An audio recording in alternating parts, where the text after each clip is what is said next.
Don't all ask a question at once. How, with Kawhi being out, what do you see that says like this is a hard time to get through, or is it because you have a lot of talent and not as a difficult time to get through? What's our record with Y being out? What's our record with Kawhi being out? 2-2.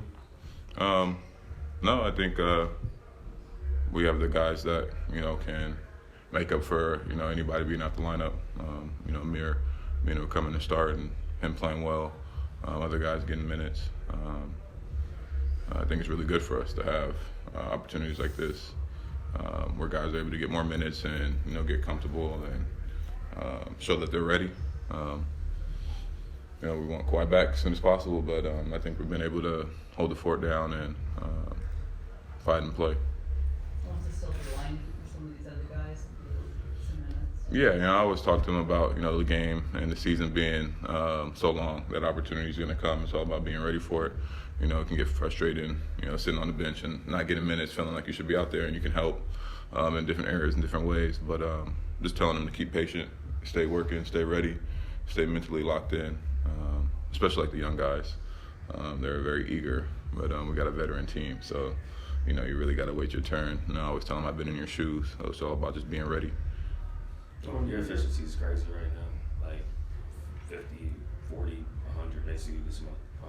And I know it's your third part of a season playing for this team. What do you attribute it feels like your game is really simplistic offensively. Mm-hmm. That's easy, but you know what you're doing out there. Like, what do you attribute that to?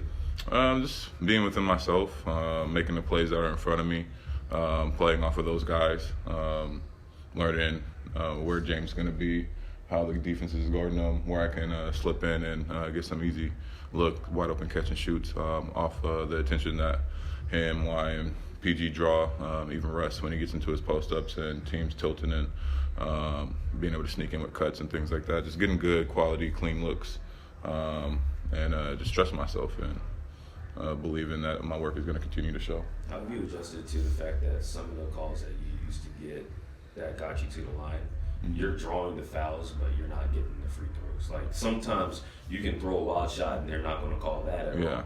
Or sometimes guys will hack and you'll lose the ball, but you have the fewest turnovers I think in 6 years. Mm-hmm. Like, how are you adjusting to how games are being called? I'm still reading it. I think it's more frustrating for me. I'm not gonna make any comments to get me fined, but it's just a little frustrating to me because I sit and watch other games.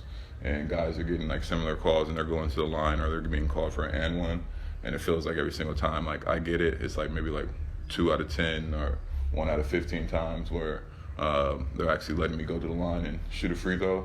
Other refs are coming in and saying it's side out, so it's kind of frustrating that end, but it's still a good way to get our team into the bonus later on in the quarter. But just I'm not seeking it out as much this year because I haven't been able to get to the line as much with it. But just being aggressive in those reads and looks. And when I actually see it coming, I still get my fouls, but looking more to play through it and get to where I want to be without trying to look for the foul all the time. You've historically tried to get, coming off the bench, getting the free throw line is a way to get yourself in rhythm, especially kind of playing from behind when you win. So how have you found ways to get yourself in rhythm if you're not going to get those foul calls? I think getting out in transition, like I said, hunting for those easy catch and shoot opportunities off of James and then his penetration, and then like I said, sneaking in with cuts on the weak side when they're loading up or doubling to get to my floater or layups that way. But yeah, just hunting the openings in the game offensively when they're there. What are you seeing in those fourth quarters when I think you're shooting 50, 90 in those fourth quarters, something like that? I don't know. Shooting really well. But what is in those fourth quarters?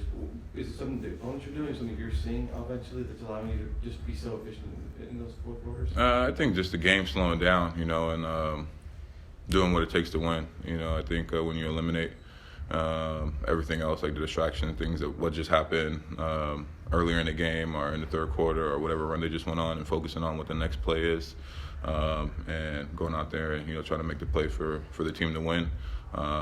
The game just becomes easier, and just making the moves and shots that I practice and work on every single day. The lineups with you, Russ, and James started the year not as well as you guys probably would have liked. But over this last month, you guys have been really good when you've been on the floor as a unit together. Kind of what's led to that change, and what's been the dialogue ongoing with them together for you guys as a collective? I just think the comfortability, like I said, like the start, everybody's trying to figure it out. But the more and more you play, more and more communication comes in, and how we want to play. It helps, Russ gets the ball, he pushes in transition, picks up the pace, and the tempo of the game changes. I'm able to run with him, get those, like I said, catch and shoot in transition. Our attack off is penetration. And then James, having the methodical approach and the pick and roll and those advanced passes and those thread the needle passes that guys aren't normally ready for defensively. Just give them, a few different looks. We got 3 guys that can score in different ways, so it keeps the defense off balance.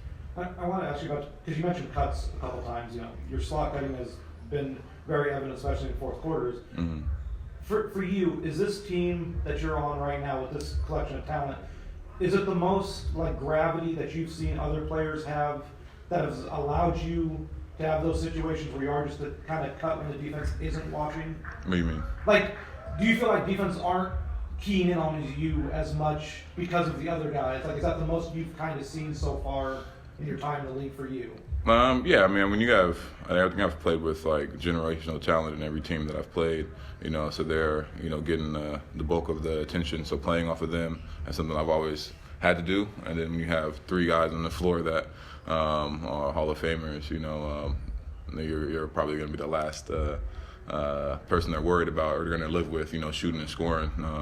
Not that, that I can't do those things, but they're more focused and okay with me beating them or getting those opportunities and those guys. You're always trying to make somebody else beat you. You don't want the best player to beat you every single night. So having a guy like me, on the opposite end of the floor that's able to also score at a high level and be efficient and make winning plays is just an added bonus. When those guys are getting double teamed and the attention's on them, you still got a guy that can put the ball in the basket that you're not worried about. If they're helping off, you're more than likely leaving a 40% three-point shooter open or somebody that can drive and get to the basket, finish, and one. So it's just another layer and level of that we can attack offensively when they're keen in on those guys.